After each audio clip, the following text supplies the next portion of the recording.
Hamınıza salamlar. Demək qızlardan biri yazmışdı ki, yəni kommentarlarda saçların parıltısı üçün ya bir maska, ya bir sprey, yəni nə bilirsinizsə bizlərlə bölüşməyinizi xahiş edirik. Yəni ki, o haqda yazardınız. Doğrudan da yaxşı bir sualdır, maraqlıdır. Bunun üçün bugün isə quru saçlara saçların parıldaması üçün belə bir ya maska diyeyim, ya spreydim, nəsə belə bir suyun hazırlamasını sizlərlə bölüşmək istəyirəm. Səhv etmirəmsə bunun adı çoban yastığı olmalıdır. Ramaşka. Demək, mən həmişə bu ramaşkanı alıram. Bundan hazırlayıram. Əsasən üzüm üçün də, əllərim üçün də hazırlayıram. Sonraki videolarda göstərəcəyim. Ramaşkadan atıb azacıq, demək, üzərinə qaynar su əlavə edirəm və dəmləyirəm.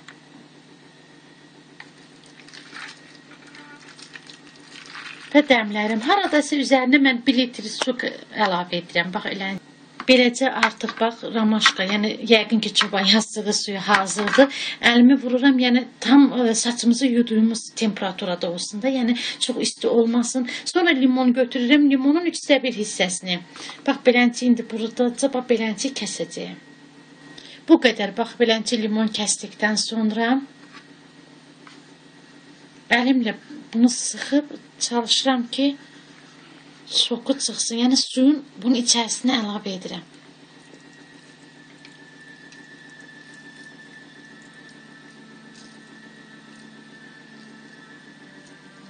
Qalan bu hissəsini atmıram. Yəni ki, əllərimə sürtürəm.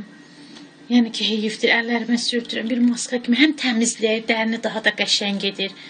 Yəni ki, bildiyimiz kimi qadın evin yıxılan dirəyidir, sükunudur. Yəni, heç bir şeyi atmayaq. Nəyə görə atmalıyıq ki, istifadə edirik? Yəni, buradan qalan artıq görürsünüz, bax, hissəsini əllərimizi, bax, beləncinə əllərimizə sürtüb, mən bir əlli göstərirəm. Qəşəngcə həm qidalanır, həm təmizlənir. Əlbəttə ki, həssas dərilər üçün nəzərdə tutulmur. Əgər dəriniz həssasdırsa, məsləhət görülmür əlləri sürtmək. Nəysə, mətləbdən uzaqlaşdım, keçirəm buna. Bunu yaxşıca, bax, belənci qarışdırıram.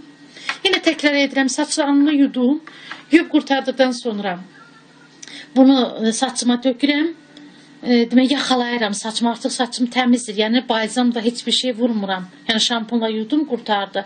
Bunu saçımıza vururuq, ta dibindən, dərimizdən başlayaraq saçın ucuna qədər. Sonra isə saçımızı heç bir qətvə ilə qurulamırıq. Çalışırıq ki, suyu axsın, bax, beləncinə. Balaca, əlbəttə söz yox, dəsmal tutun, suya axı otaqları gəzmirik. Belənci tuturuq ki, yəni suyu qidalansın, saçımız elə bir ki, onun içərisində qidalansın. Bax, belə bir şey. Haradasa bir 20 dəqiqə, 30 dəqiqə belənci saxlayırıq. Əlbəttə ki, bu maska quru saçlar üçün nəzərdə tutulur. Açıq rəngli saçlara daha da şəffaflıq verir, parıldadır, gözəl edir. Neysə, bildiklərim bu qədər sizinlə bölüşdüm. Hələlik.